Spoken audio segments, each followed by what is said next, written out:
আপনার পরিচয়ে ইসলামের স্তম্ভ কতটি এবং নামাজ কততম স্তম্ভ?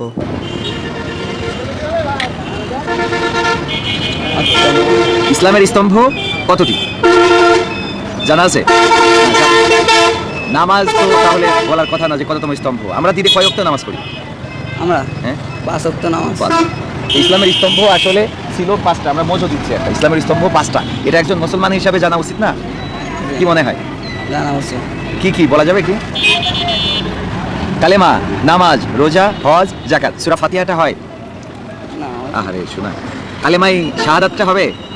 তাও হবে না। কালেমাই তাইয়্যিবা? তুমি মুসলমান না শোনা? মুসলমান। দেখো, কালেমাই তোমার বাবা ছোটবেলায় না মুসলমান দিছিল, খালি মুসলমান এটা দিয়ে রাখছে, ঠিক আছে? পরে আর মুসলমান হওয়ার জন্য যে কাজগুলো করা দরকার সেগুলো করা হয় নাই। তাহলে সূরা ফাতিহা কালেমাই তাইয়্যিবাটা আমি আজকে শিখাই দিই। পড়ো, লা ইলাহা লা ইলাহা ইল্লাল্লাহু ইল্লাল্লাহ মুহাম্মাদুর মুহাম্মাদুর রাসূলুল্লাহ। মনে থাকবে এটা? এটা শিখে নিবা। তোমার জন্য আমরা দিচ্ছি একটা ঠান্ডা মজা।